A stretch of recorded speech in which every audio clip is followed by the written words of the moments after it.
Good afternoon, everyone. Today we're going to look at a question on Arithmetic Series where we are asked to find first the sum of the first 40 multiples of 11.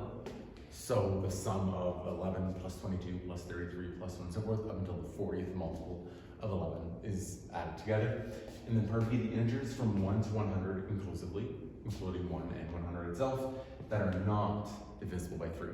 Okay, so we don't want to count the integers along the way that are multiples of 3. So, for part A, we want to sum the first 40 multiples of 11. Now, the sum means we can use summation notation or sigma notation, and we want to add up the first through to the 40th multiple of 11, so we can use I is equal to 1 as our counter through to 40. And so this means the sum from I is equal to 1 to 40 of, we want the multiples of 11, and so we're going to do of 11i. Okay? Now, the rationale for that is because 11i means 11 times whatever number I takes on. So, when I is equal to 1, 11i becomes 11 times 1. Plus, because this is summing through as I takes on the value of 1, then the value of 2, then the value of 3, all the way through until it takes on the value of 40. And we're summing all those terms along the way, all together. And so this is going to look like 11 times 1 plus 11 times 2 plus 11 times 3 plus all the way through to 11 times 40, right? As I runs through from 1 all the way through to 40, that's same notation of 11 times the value that I takes on. And the reason we use this sigma notation because we can use a property of sigma notation to calculate this really quickly. Since this is a constant times our counter I, we can pull the constant of 11 outside of the sigma, and so we can write this equivalently as 11 times the sum from I is equal to 1 to 40 of just I, again, because there's a sigma property that when we have a constant times our counter, the constant can be pulled outside and stay in front. And now this is convenient because we've already developed an equation for this, right? This is going to be 11 times.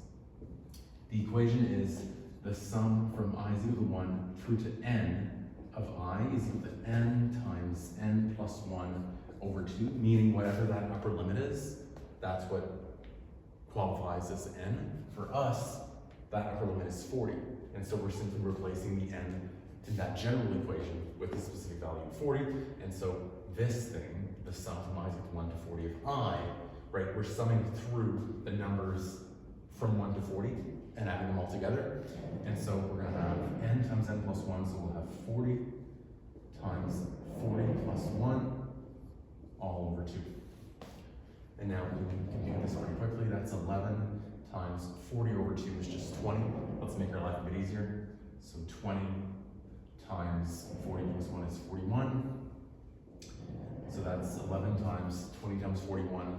That's 20 times 40 is 800. Times another factor of 20, so that's 820. And 11 times 820. 10 times 820 would be 8200. Plus another factor of 820 is going to be 8200 plus 820. It's going to be 9,020.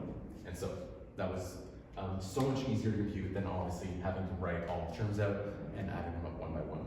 And so when you can use some manipulations on the sigma notation, it allows you to compute things really fast. Okay. Now for part B, this one's going to take a tiny bit of thought to set up properly because we want the integers from 1 to 100, from 1 to 100, that are not divisible by 3. Now we don't have a formula for the integers from 1 to 100 that don't include the multiples of 3, right? That's too obscure of a situation to have a general formula for already developed.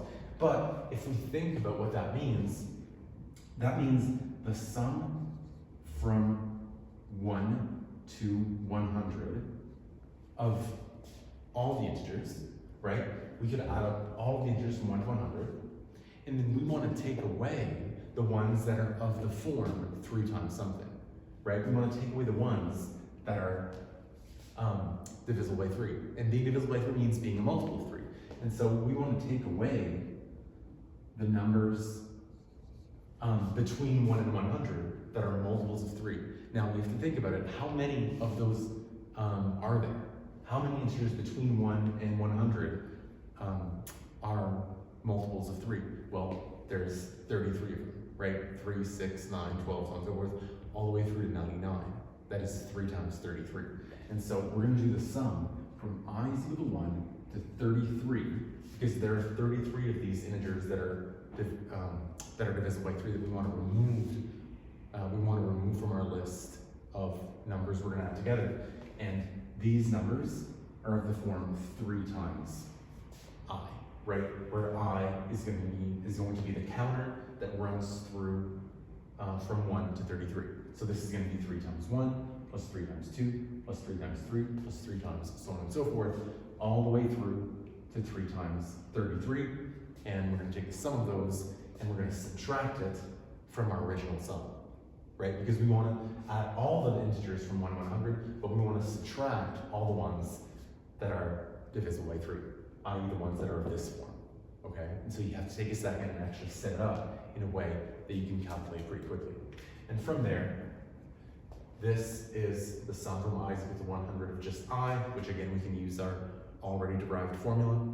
So that'll be, and again is the upper limit. So for us, that's 100 in this case. So that'll be 100 times 100 plus 1, 101 over 2, minus, again, we have a constant, just like we did in part A. We have a constant of 3 in front of the counter I. The constant 3 has nothing to do with the counter I, and so we can pull it outside of the sigma and write this as 3 times the sum from I is equal to 1 to 33 of I. And now we can again, on this part, use this result that we found earlier. And so we'll have 100 times 101 divided by 2 is, I believe, 5,050 minus 3 times. Now again, this falls under this category where 33 is the upper limit of n, and so we can plug in 33 into this formula, and we'll have 33 times 33 plus 1, 34, all over 2, right? And again, we multiply this by 3 because we pulled the 3 out front. Don't forget that 3 out front, okay? And now we're almost at the end, so we'll have a total of 5,050 minus, this is going to be 3 times 33 times 34 divided by 2 is 17. So that's 3 times 33 is 99. 99 times 17 is 1,683.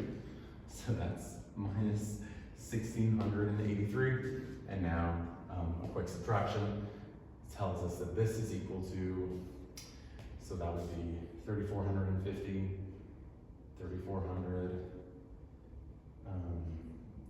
3,400, 3,367, if I am correct, if my mental math serves me well. Let's check that to make sure I didn't lie to you. We have 5,050 minus 99 times 17, 3,367 when those are all added up together, and that is our final answer. So I hope this helps you connect some dots with sigma notation, with summation notation, and with just some kind of some insight on how to set up problems like this so you can use the result that you came across earlier. So if you have any questions, comments, please do leave a message down below, and thanks for watching.